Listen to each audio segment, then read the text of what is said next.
ऋषि पंचमी व्रत, पौराणिक एवं प्रामाणिक कथा। एक समय राजा सिताश्व धर्म का अर्थ जानने की इच्छा से ब्रह्मा जी के पास गए और उनके चरणों में शीश नवाकर बोले, हे आदिदेव, आप समस्त धर्मों के प्रवर्तक और गुण धर्मों को जानने वाले हैं।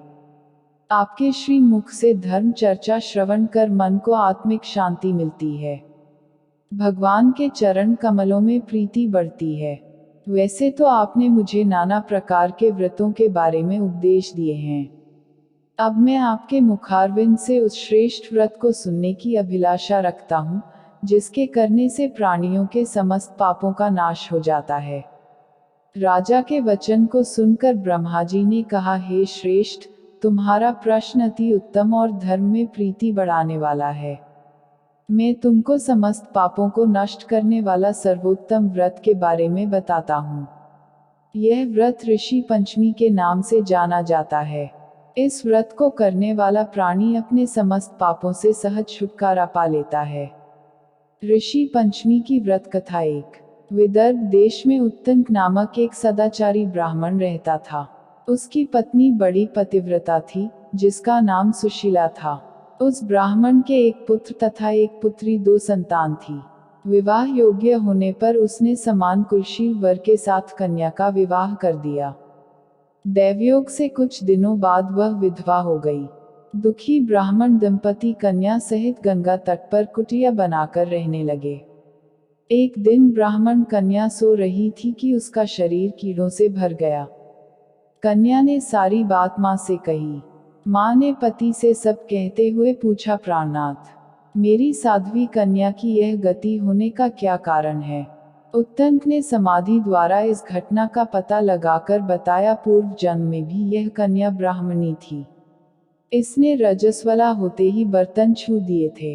इस जन्म में भी इसने लोगों की देखा देखी ऋषि पंचमी का व्रत नहीं किया, इसलिए इसके शरीर में कीड़े पड़े हैं। धर्मशास्त्रों की मान्यता है कि रजस्वला स्त्री पहले दिन चांडालिनी, दूसरे दिन ब्रह्मघातिनी तथा तीसरे दिन धोबिन के समान अपवित्र होती है। वह चौथे दिन स्नान करके शुद्ध होती है। यदि यह शुद्ध मन से अब भी ऋषि पंचमी का व्रत करे तो इसके सारे दुख दूर हो जाएंगे और अगले जन्म में अटल सौभाग्य प्राप्त करेगी। पिता की आज्ञा से पुत्री ने विधिपूर्वक ऋषि पंचमी का व्रत एवं पूजन किया। व्रत के प्रभाव से वह सारे दुखों से मुक्त हो गई। अगले जन्म में उसे अटल सौभाग्य सहित अक्षय सुखों का भोग मिला। ऋषि पंचमी की व्रत कथा। 2 सतयुग में विदर्भ नगरी में शेंजित नामक राजा हुए थे। वह ऋषियों के समान थे। उन्हीं के राज में एक कृषक सुमित्र था। उसकी पत्नी जयश्री अत्यंत पतिव्रता थी। एक समय वर्षा ऋतु में जब उसकी पत्नी खेती के कामों में लगी हुई थी, तो वह रजस्वला हो गई।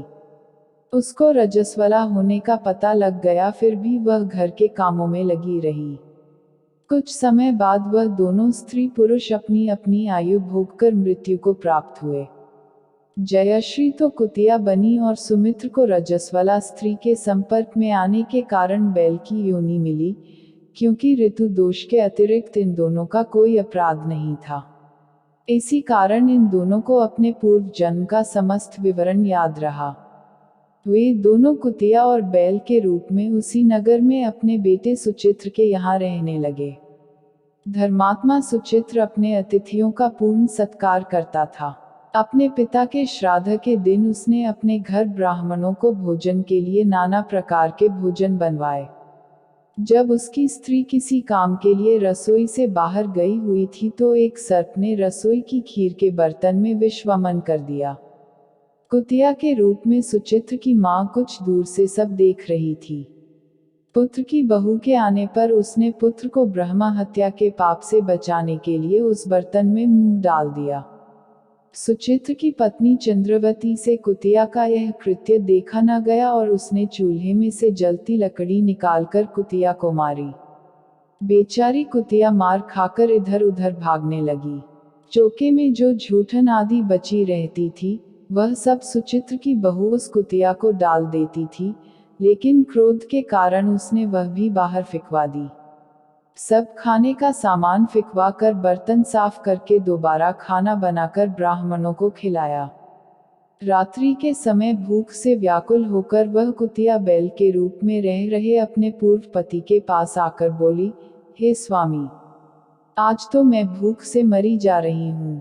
वैसे तो मेरा पुत्र मुझे रोज खाने को देता था, लेकिन आज मुझे कुछ नहीं मिला। सांप के विष वाले खीर के बर्तन को अनेक ब्रह्मा हत्या के भय से छूकर उनके न खाने योग्य कर दिया था। इसी कारण उसकी बहू ने मुझे मारा और खाने को कुछ भी नहीं दिया। तब वह बैल बोला, हे भद्रे, तेरे पापों के कारण तो मैं भी इस योनि में आ पड़ा हूँ और आज बोझा अड़ोते अड़ोते मेरी कमर टूट गई है। आज मैं भी खेत में दिन भर हल में जुता रहा। मेरे पुत्र ने आज मुझे भी भोजन नहीं दिया और मुझे मारा भी बहुत। मुझे इस प्रकार कष्ट देकर उसने इस श्राद्ध को निष्फल कर दिया। अपने माता पिता की इन बातों को सुचित्र सुन रहा था। उसने उसी समय दोनों को भरपेट भोजन कराया और फिर उनके दुख से दुखी होकर वन की ओर चला गया।